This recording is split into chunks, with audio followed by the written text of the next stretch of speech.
예수님께서 빌립보 가이사랴 지방에 이르렀을 때 제자들에게 물어보게 됩니다. 사람들이 인자, 즉 나를 누구라 하느냐고 물었던 것입니다. 그러자 제자들은 예수님을 가리켜서 세례 요한, 엘리야, 예레미야나 선지자 중에 한 분이라고 합니다. 라고 말씀을 올렸습니다. 그러면 너희는 나를 누구라고 생각하느냐고 예수님이 재차 물었습니다. 베드로가 말하기를 주는 그리스도여 살아계신 하나님의 아들이 되십니다. 라고 말씀을 했습니다. 예수님은 베드로의 말을 듣고서 시몬아 네가 복이 있도다 라고 칭찬을 해 주셨던 것입니다. 그러므로 예언대로 부활하신 일칠한 제목으로 여러분들과 함께 은혜를 나누고자 합니다. 첫째로 죽으신 뒤 부활하게 될 예언입니다. 예수님은 베드로를 칭찬하신 후 제자들에게 말씀하십니다. 예수님께서 예루살렘에 올라가 장로들과 대제사장들과 서기관들에게 많은 고난을 받고 죽임을 당하게 될 것이라고 말씀하셨던 것입니다. 그리고 예수님은 제자들에게 말씀하시기를 죽은 지 3일 뒤에 살아나리라고 하셨습니다. 예수님은 제자들에게 죽은 자 가운데 부활하게 될 것이란 예언을 하신 것입니다. 그렇습니다. 예수님의 말씀을 듣고 난 베드로는 예수님을 붙들었습니다. 붙들고 말씀했습니다. 예수님께서는 그렇게 하지 마세요. 그런 일은 예수님한테 결코 일어나지 않을 것입니다. 베드로는 강하게 항변하며 예수님을 말렸던 것입니다. 예수님께 칭찬을 들으며 인정받았던 베드로가 이번에 예수님께서 가시는 길을 완강하게 막고 나선 것입니다. 베드로가 막은 것은 예수님께서 죽은 뒤 부활하게 될 것이라는 예언이었던 것입니다. 그렇습니다. 예수님은 베드로의 행위를 보시고 말씀하십니다. 사탄아, 내 뒤로 물러가라. 너는 나를 넘어지게 하는 자로다 하시며 대노하시며 꾸짖었던 것입니다. 예수님께서 베드로를 나무라신 것은 베드로가 하나님의 일을 생각하지 아니하고 반대로 사람의 일을 생각했기 때문이었습니다. 예수님께서는 하나님 뜻대로 고난 뒤에 죽으시고 3일 만에 살아나야 하는 것이 하나님의 뜻을 이루는 것인데 베드로의 생각으로 예수 그리스도의 길을 막고 말렸기 때문이었습니다. 이 때문에 예수님을 하나님의 아들이라고 고백함으로써 칭찬을 들었던 베드로가 사탄이라는 소리를 들으며 심한 꾸중을 듣게 되었던 것입니다. 그렇습니다. 베드로를 꾸짖었던 예수님은 제자들에게 말씀하십니다. 누구든지 나를 따라오려거든 자기를 부인하고 자기 십자가를 지고 나를 따를 것이니라고 하셨습니다. 자신의 생각을 버리고 예수님의 가르침을 따르고자 하는 사람만 따를 수 있다라고 말하고 있는 것입니다. 즉 예수님께서 고난을 받으시고 죽어 부활하는 것을 믿고 따를 자만 따를 수 있다고 말씀하신 것입니다. 왜 그런가요? 누구든지 하나님의 일을 생각하지 않고 목숨에 연연하고서는 목숨을 보장받을 수 없기 때문입니다. 그렇습니다. 이와 같은 생각을 지니고 있는 모든 사람들에게 예수님이 말씀하십니다. 사람이 만일 온 천하를 얻고도 제 목숨을 잃으면 무엇이 유익하리요? 사람이 무엇을 주고 제 목숨을 바꾸겠느냐라고 하셨습니다. 베드로가 하나님의 일을 제쳐놓고 사람의 생각대로 처신을 내서 세상의 것을 다 얻는다고 해서 하나님으로부터 주어지는 생명을 잃어버리면 무엇이 유익한 것이 되고 이런 생명은 무엇을 주고 다시 얻을 수 있느냐라는 예수님의 말씀이었던 것입니다.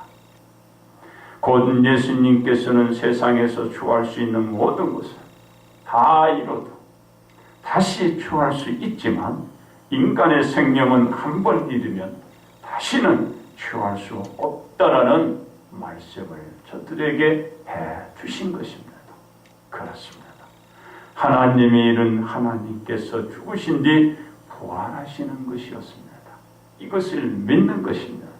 이걸 받아들이는 것입니다.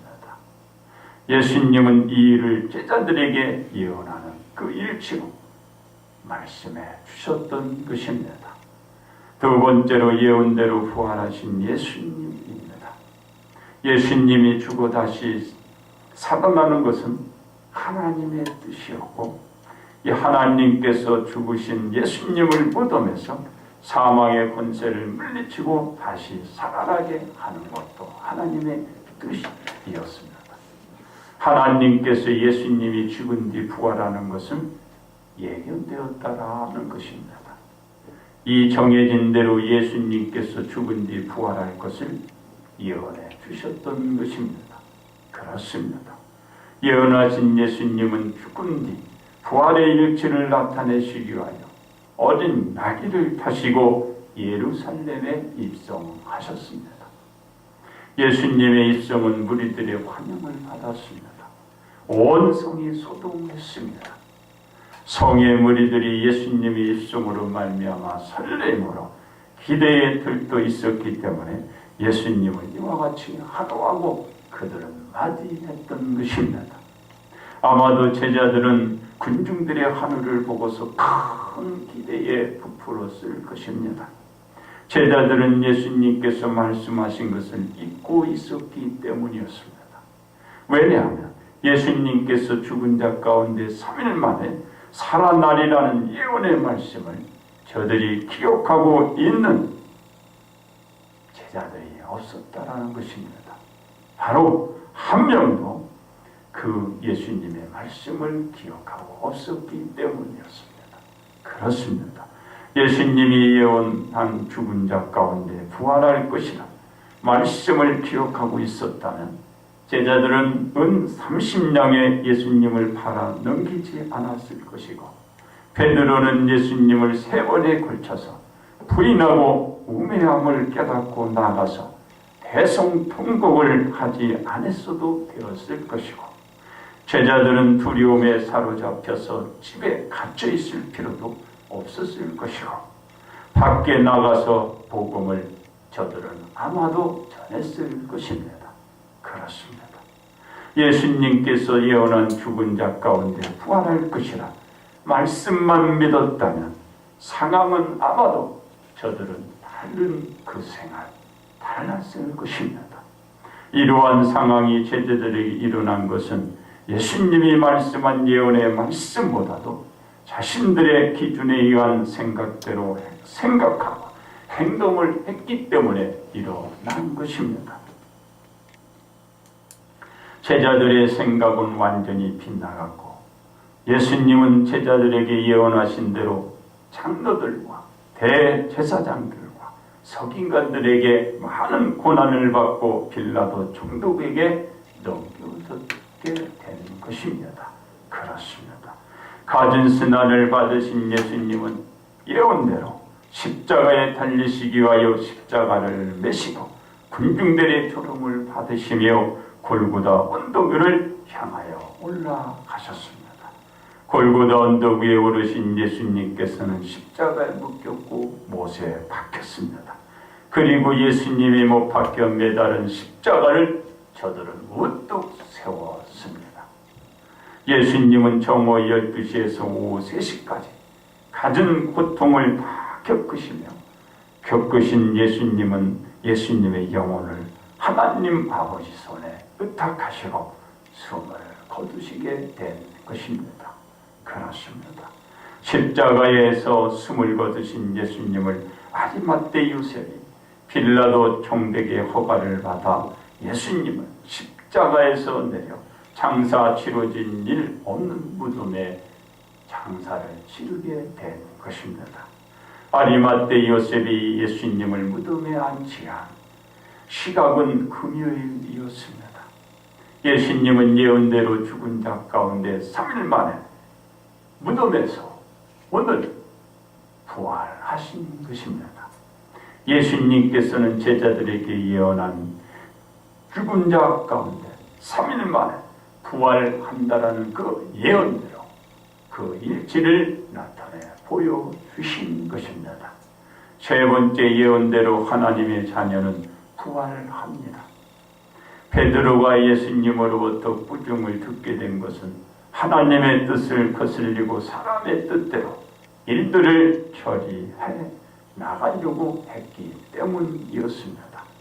하나님의 뜻인 예수님이 고난 끝에 죽은 자 가운데 3일 뒤에 다시 살아나는 것을 막으려 했기 때문에 저 베드로가 예수님께 심하게 꾸지람을 들었던 것입니다.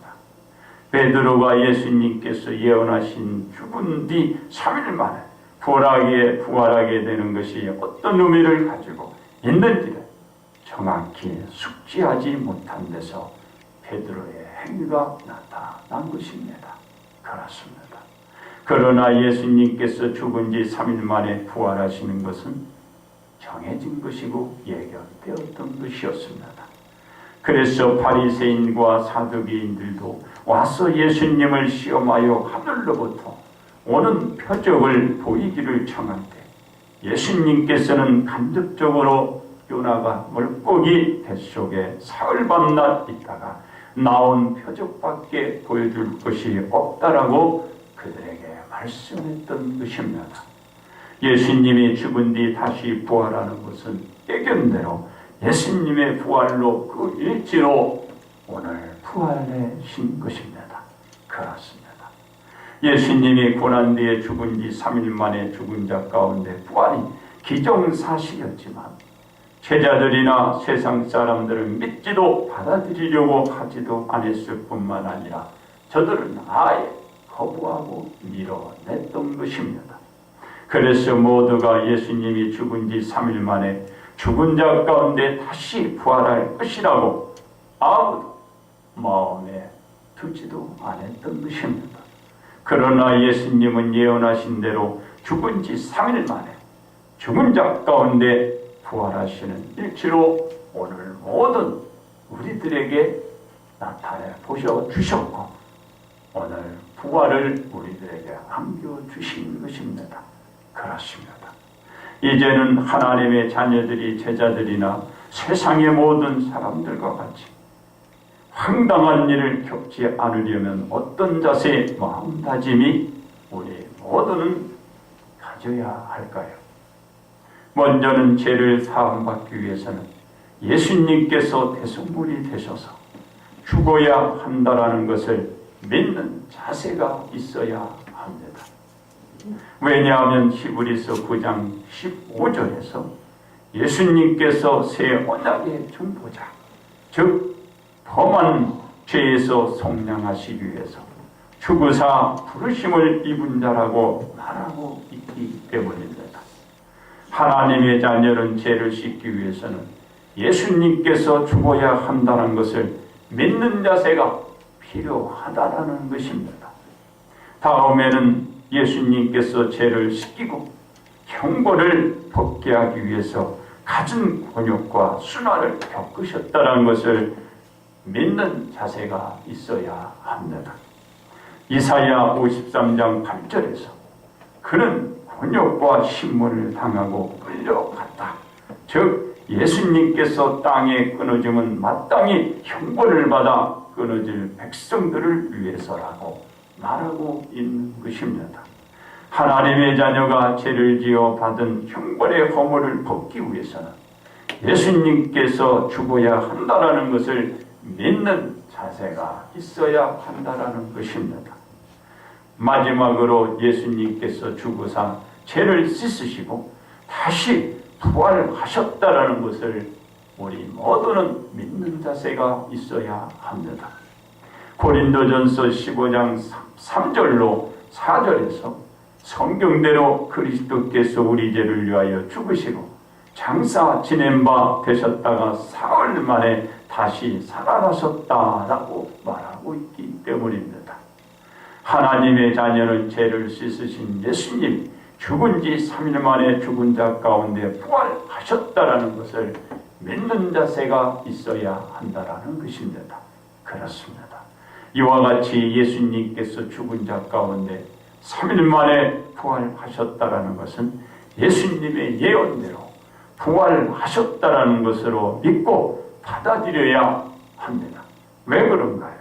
그 해답은 고린도전서 15장 17절로 18절에서 그리스도께서 다시 살아나신 일이 없으면 너희의 믿음도 헛되고 너희가 여전히 죄 가운데 있을 것이고 그리스도 안에서 잠자는 자도 망하였다라고 말하기 때문입니다.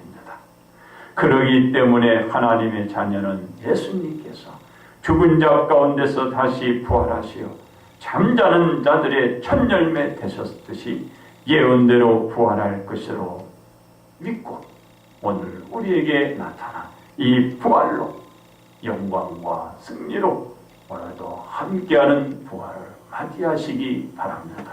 그렇습니다. 예수님께서 예언대로 부활하신 것은 하나님의 자녀들이 예언대로 부활한다라는 것을 보여준 것입니다. 그러므로 하나님의 자녀는 부활할 것을 믿는 입지된 부활의 신앙을 갖고 앞으로도 지속히 경주하며 신앙생활을 해나가시기를 주님의 이름으로 기원드립니다. 이제 끝으로 결론 말씀을 드립니다. 예수님은 칭찬을 하시더라도 하나님의 뜻을 거스르는 그 누구도 용서하지 않고 용납하지 않는다는 것을 볼 수가 있습니다. 왜 그런가요? 베드로를 칭찬하시며 사랑하셨던 예수님이 저에게 이렇게 얘기합니다. 사탄아, 역정을 내셨기 때문이었습니다. 하나님의 뜻대로 인류를 위하여 십자가를 지시며 죽은 자 가운데 3일에 살아나는 예수님의 길, 바로 그 예언을 거역하기 때문이었습니다. 거역은 안 됩니다. 받아들이는 것입니다. 그것을 우리 예수님이 보여주신 것입니다. 그렇습니다. 하나님의 자녀는 하나님 예수님께서 죄를 담당하기 위해서 십자가를 지시고 죽으사 죽은 자 가운데 3일 만에 3일 후에 부활하게 된다라는 예수님의 예언을 믿어야 합니다. 믿고 받아들여야 합니다. 그래야 오늘과 같이 무덤에서 부활하신 예수님으로 말미암아 부활의 승리와 영광을 누려갈 수 있는 영화의 기회를 우리 모든 성도가 가질 수 있고 누려갈 수가 있게 됩니다. 그러므로 온 성도는 예수님께서 예언한 대로 죽은 자는 부활하고 산 자는 신령한 몸으로 변화하여 오시는 예수님을 공중에서 맞게 된다는 것을 믿고 오늘의 이 부활의 기쁨으로 온누리 주변 사람들과 함께 나누는 복된 온 성도가 되시기를 주의 이름으로 축복